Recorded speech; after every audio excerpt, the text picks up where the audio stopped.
pagmamahal sa bawat Navoteño, ang ating punong lungsod, Mayor John Ray Fianco.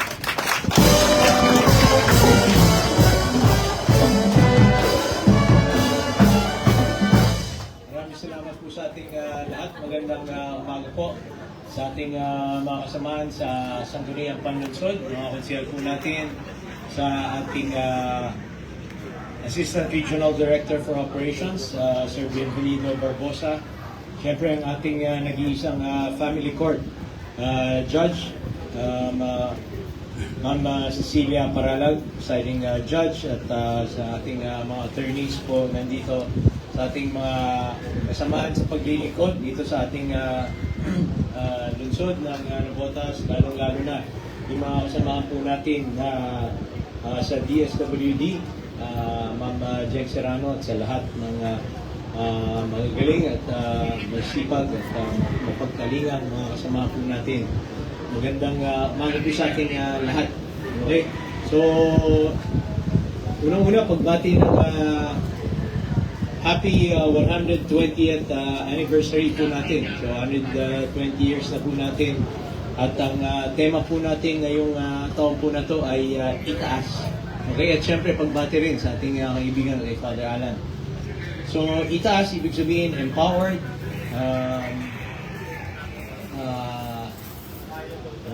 tech-driven, accountable, adaptive, at smart city. Ayun. Okay? So, pero bagamat gusto nating mga programa na sumusunod sa mga bagong panahon tulad ng teknolohiya, pinaka-importante pa rin yung pagmamahal at pagkalinga po natin dito sa ating lungsod. So, baliwala, lahat naman ng programa po natin ay tungkol sa tao. Kung ano man yung gusto nating ipatupad, mga bagong programa po natin, tulad ng paggagamit ng teknolohiya, at nilulaunch po natin yung bago nating app, lahat yan ay para sa tao. Pero mas importante dito sa ating lungsod, yung pagmamahal at yung puso at pagkakalinga dun sa mga pamilya po natin dito sa ating lungsod. Isang taon na po, simula ng groundbreaking po tayo dito. Okay, at matagal na rin pong hinihintay ito, lalong-lalo na ng mga kasamahan po natin sa barangay. Okay, dahil kadalasan yan ang inyong hinaing na wala tayong mapagdalan ng ating mga kabataan na inabandona na. At ngayon, tuwan-tuwa po tayo at meron na tayong bahay kalinga na kung saan maalagaan natin yung mga dapat alagaan. Sa ibang konteksto, yung itaas, pwede rin natin magamit po dito. So, accountable po tayo sa lahat ng mga mamamayan po natin, lalo-lalo na yung ating mga kabataan. Adaptive po tayo sa mga nakikita po natin na mga problema ng ating lungsod. At syempre, empowered na gusto natin, naniniwala tayo na lahat ng kababayan po natin na ang mga pinakakayamanan natin dito ay yung tao, lalong-lalo na yung mga kabataan. Kaya kailangan lang natin na ipakita yung kanilang pagmamahal, pag-aaruga, at may empower po natin para sa magandang kinabukasan. Okay, so kanina nabanggit yung Bahay Pag-asa, isa sa mga kung titingnan natin, isa sa programa po natin na matagal na malapit sa ating puso. Parating binibisita po yun dahil nakikita po natin yung mga nagiging problema ng ating mga kabataan po doon. At bagamat may mga kaso, yung mga kabataan po doon, pag hihingan nyo sila ng kwento, talagang ano yung puso po ninyo.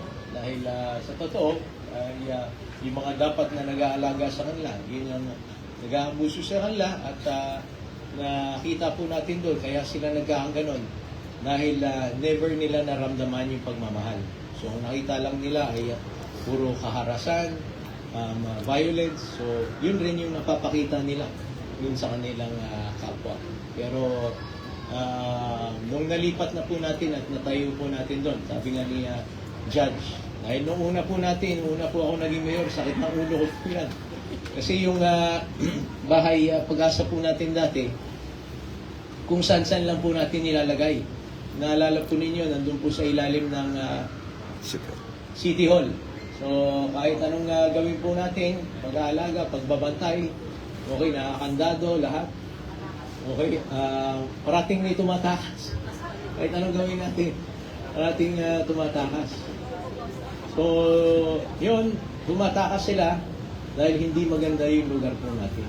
Pero nung ginandaan po natin yung lugar po natin, at nagkaroon po tayo ng magandang programa, naramdaman nila yung pagmamahal. Kaya nga, ay ayaw na nga nilang umuwi.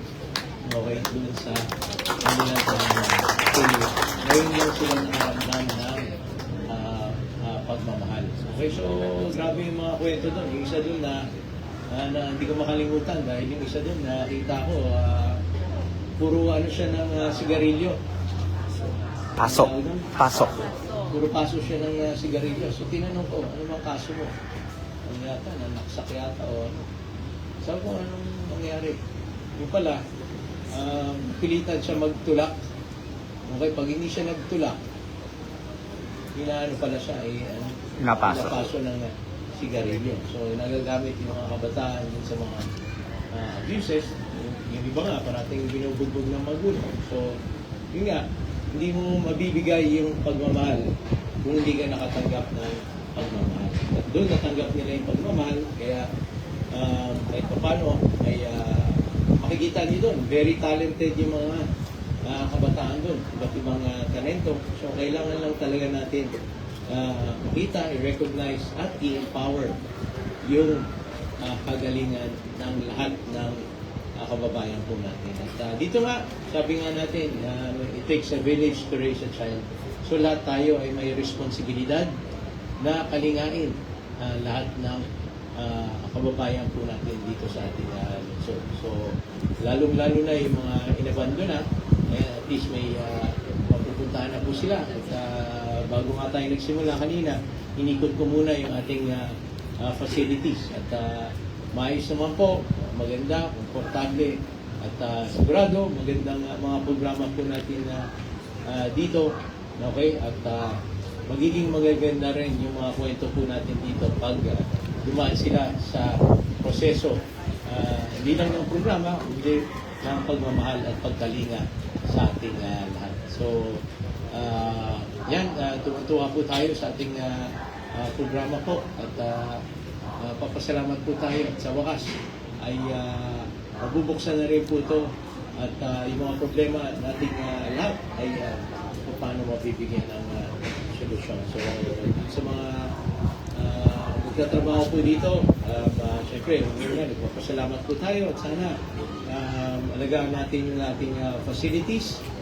Okay, at kung ano man yung mga pangangailangan, yung mga programa po, nandito po yung pamahalaan ng lungsod. At siyempre, nandito rin po ang ating sangguniang panunsod para tugunan, para maging matagumpay itong programa. Hindi lang ito isang facility, hindi lang naman itong building ng simbolo ng pagmamahal at kalinga. At parang natin sinasabi dito sa ating lungsod, para tayo isang malaking pamilya, so natutuwa tayo, nagbukas na naman ng bagong tahanan ng ating lungsod. So muli, happy 120th anniversary po sa ating lahat at maraming salamat po.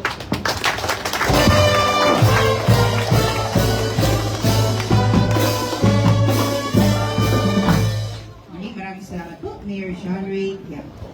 Sa pagkakataon pong ito ay atin na pong sisimulan ang formal na pagbabasbas sa Navotas City Bahay Kalinga na panguunahan po ni Reverend Father Alan Lopez. Balik ko sila. Hindi ko makanta.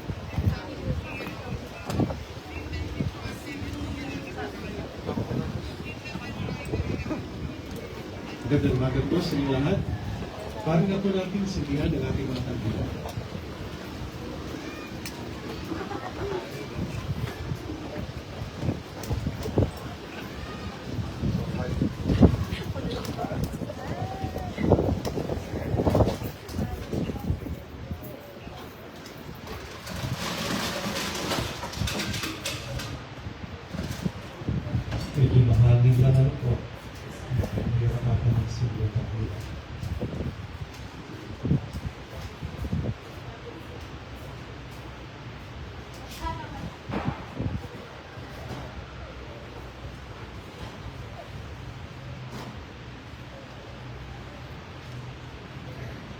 simulan na po natin ang ating pagbabasbas.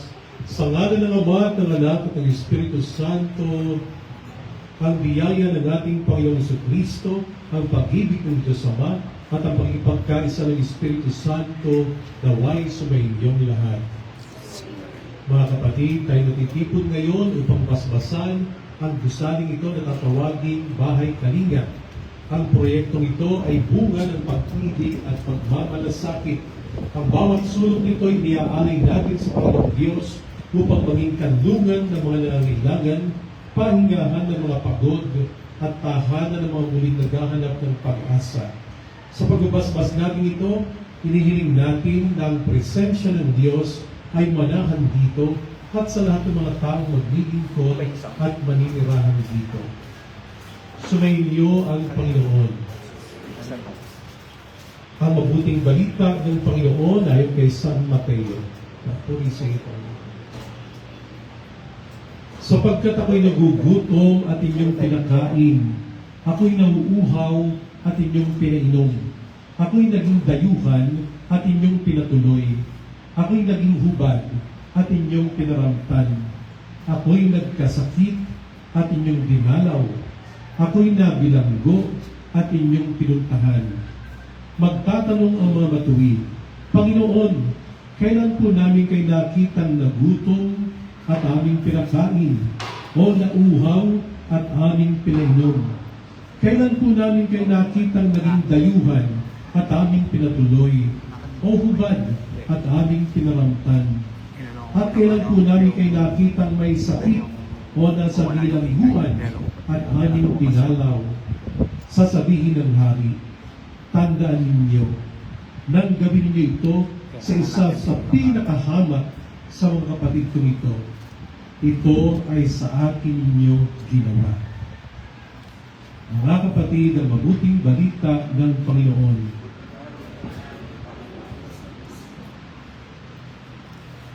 Bahay Kalinga po ang pangalan ng gusaling ito. Ito po hindi lamang isang address dito sa ating barangay at sa parokya ng San Lorenzo Ruiz. Kami po sa panig nagsimbay natutuwa sapagkat dito po sa parokya ay mayroong natatanging gusali na Bahay Kalinga ang pangalan. Sa ating pong Ebanghelyo, malinaw po ang panyaya ni Jesus na ang tunay pong pagsamba ay hindi lamang sa loob ng simbahan, kundi sa bawat sandali po na binubuksan natin ang ating mga palad, lalo na sa ating mga kapwa na nangangailangan. Nais ko pong isipin ng Bahay Kalinga ay ang buhay na katawan ng ating Panginoong Jesucristo dito sa lupa. Kasi po, sa tahanan ito, katulad po ng sinabi ninyo, itataas natin ang dignidad ng mga tao, lalo ng mga kabataan. Dito po sa tahanan ito, makakaranas po sila ng paghilom, pisikal na paghilom sa gamot, maaring, at higit sa lahat po, kasama na rito yung kalang psycho-spiritual na pangailangan, magaganap din sa tahanan na ito. Dito po lang matatagpuan ng pag-asa, ang kanilang mga pangarap, bubuin po nila sa pamagitan nito. Kaya po sa panigsimbahan kami labis na nagagalak, nakikisa at natutuwa sa pagpapakita natin sa lungsod ng Navotas ng pagkalinga sa ating mga nangangailangan. Sabi nga po, we are only as strong as our weakest link. At alam natin ang mga weakest link ay mga vulnerable, yung mga taong may hirap. Kapag sila'y pinapalakas natin, pinapalakas din natin ang ating komunidad at ang ating mga sarili. Manalangin tayo. Dalangin natin sa Ama ang ating mga kahilingan upang ang Bahay Kalinga ay maging isang tunay na daluyan ng kanyang biyaya. Ang ating pong itutugon, Panginoon, dinggin mo ng aming panalangin. Para sa simbahan, upang hindi ito mapagod sa pagiging boses at kalinga para sa mga dukha at mga pinababayaan, manalangin tayo. Panginoon, tigil mo namin panalangin para sa Bahay Kalinga upang ito'y maging ligtas na kanlungan at puno ng kapayapaan para sa lahat ng papasok dito. Manalangin tayo. Para sa mga ngalaga at magsisilbi dito, naway pagkalooban sila ng pasensya, lakas ng katawan, at pusong puno ng malasakit. Manalangin tayo. Para sa mga donors at benefactors at sa lahat ng mga taong tumulong upang maitayo ang gusali ito, naway ibalik ng Panginoon kang sandaang ulit pa ang mga pagpapala sa kanilang kabutihan. Manalangin tayo. Ama naming mapagmahal, saksi ka sa bawat pawis at pangarap na ibinuhos upang maitayo ang bahay kalinga. Sinasamo namin, basbasan mo ang gusali nito at ang lahat ng mga silid narito. Naway ang iyong Espiritu Santo ay manahan sa bawat haligi at dingding ito. Gawin mong payapa ang bawat gabi ng mga matutulog dito at gawing makabuluhan ang bawat araw ng mga magtatrabaho dito. Ang pag-ibig mo nawa ang maging pundasyon ng tahanan ito upang ang sino mang pumasok na may lungkot ay lumabas na may ngiti at ang sino mang pumasok na may takot ay lumabas na puno ng pag-asa. Lahat ng ito'y aming hinihiling sa ngalan ni Jesucristo ng iyong anak, kasama ng Espiritu Santo, magpasawalang hanggan. Ngayon po'y babasbasan natin ng holy water ang buong pasilidad. Ina po yung ating guide at paari po tayong sumunod na lahat. Ano po? Hindi ko lang alam kung meron pa kayong mga iyahagis na afterwards po ito patapos. Dasalin po natin ang Ama namin. Ama namin, sumasalangit ka, sambahin ang ngalan mo. Mata sa amin ang kaharian mo. Sundin ang loob mo sa lupa parang nang sa langit. Bigyan mo kami ngayon ng aming kakanin sa araw-araw. Patawarin mo kami sa aming mga sala. Para ng pagpapatawad namin sa nagkakasala sa amin. Huwag kang paintuls, tukso, tetya mo kami sa lahat ng masama. At sa mahal na Birheng Maria, pagkatiwala rin natin ang gusaling ito at ang mga malinirahan dito. Aba, Ginoong Maria, napupuno ka ng grasya, ang Panginoong Diyos ay sumasa iyo. Bukod kang pinagpala sa babaeng lahat, pinagpala ka naman ng iyong anak na si Jesus. Santa Maria, Ina ng Diyos, panalangin kami ng kasalanan, ngayon kami mamamatay. Amen.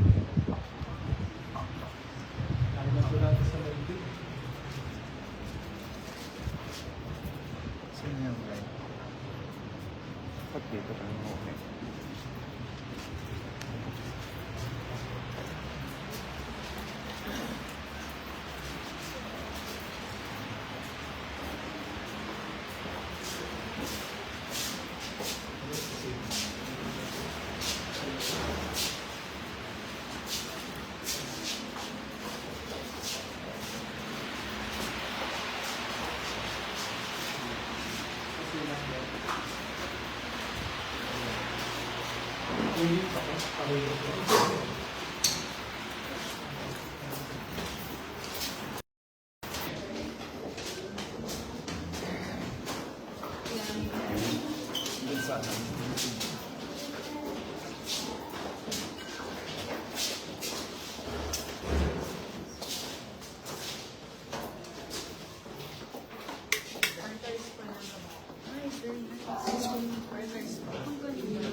And separate po yung activity room namin. Isolation books.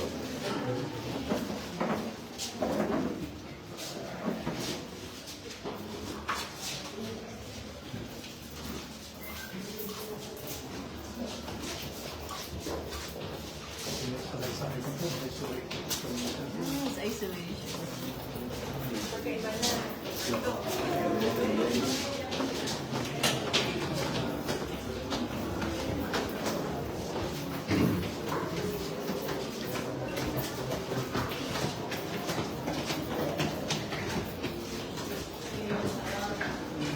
Father, unahin na po natin dito sa dulo.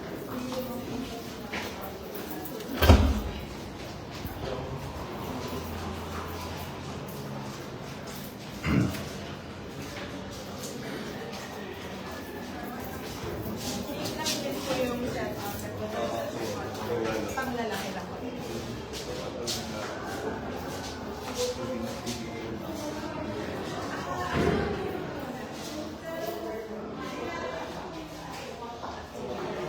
Apo.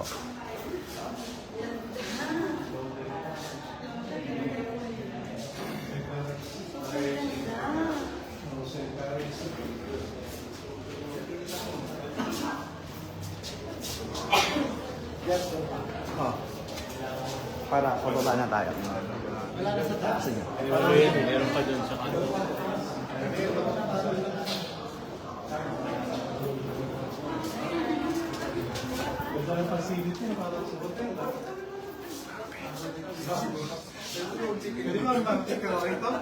Kaya nga, parang gusto kong rent dito.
Kaprobi.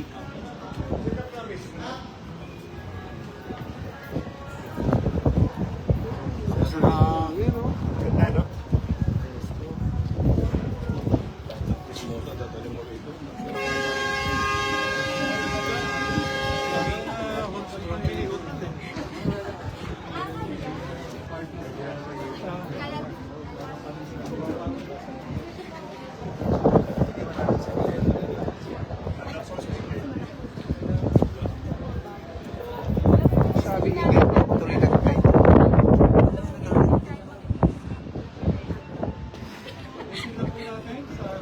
Naglalay pa ko kung batikid ka.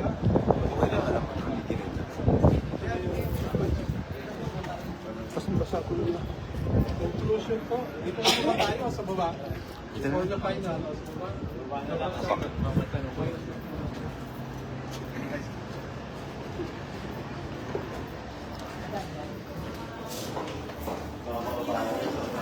Ganda na kasi yung isang dahil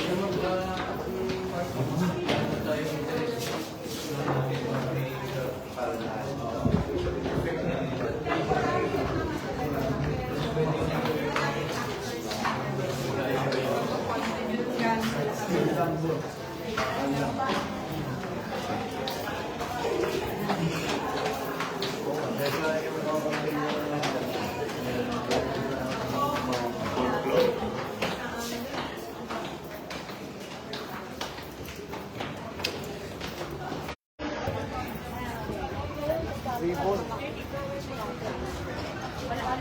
Tumago kayo ng barya ng Raby. Tumago kayo ng barya.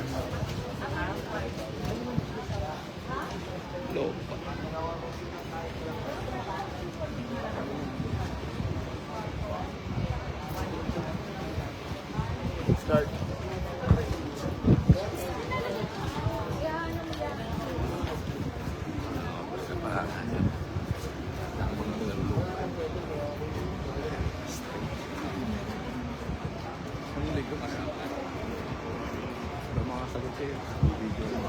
Si Taruk. Yes. How are you?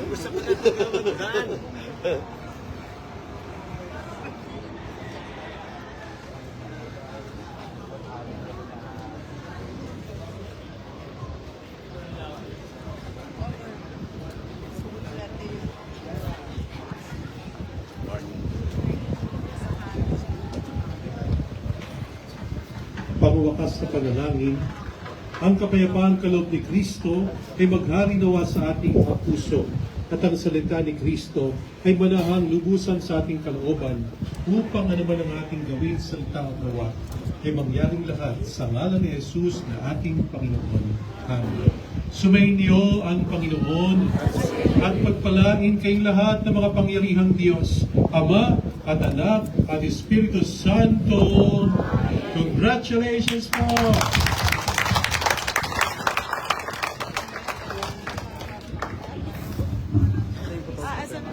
Instant na lang po. Sa pagkakataon pong ito ay ating formal na Sandali lang. pasisinayan ang gusaling ito sa pamamagitan ng isang ribbon cutting ceremony.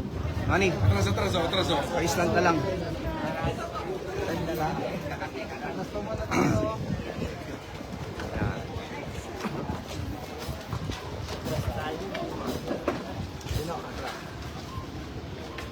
Boss, dito po.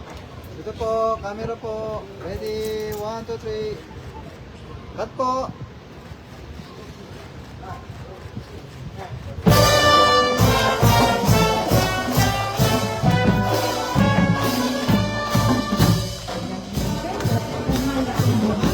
Ang ating Navotas City Bahay Kaliga. Happy 130th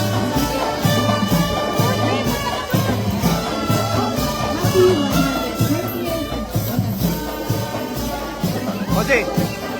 Konsi!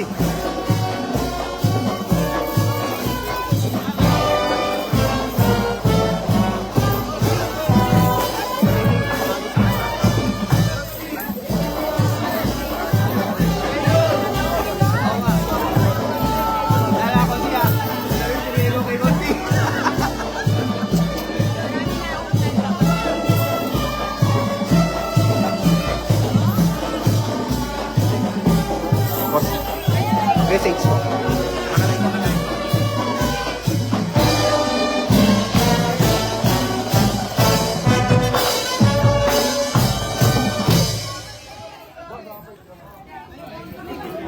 Mike. Sir Mike.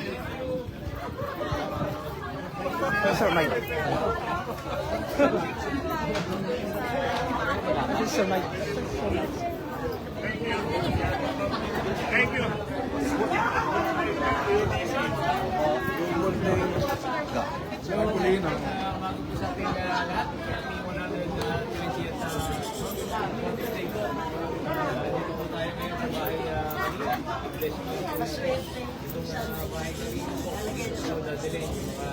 Nakikita po natin na paano yun, kabataan po natin.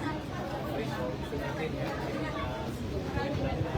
hanan, programa at mabigyan ng pagmamahal sa magmamahal. Kasama rin natin ang ating assistant regional director, DSWD, Sino? So, ayan, nakita nyo, naiiba kanina. Ayan, kanina yung facilities po natin. So, yun po. Ano mo? So, gusto lang po natin siyempre, legalidad na service para sa ating lahat. Lalo na sa mga kabataan po natin, mga pamilya po natin na kailangan nyo magmamahal at kaligtasan. So, happy na po to stay po sa ating lahat. Siyempre, kasama rin po natin si Judge po natin.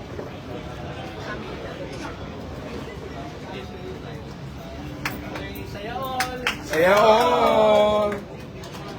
Happy na po to stay po sa ating lahat.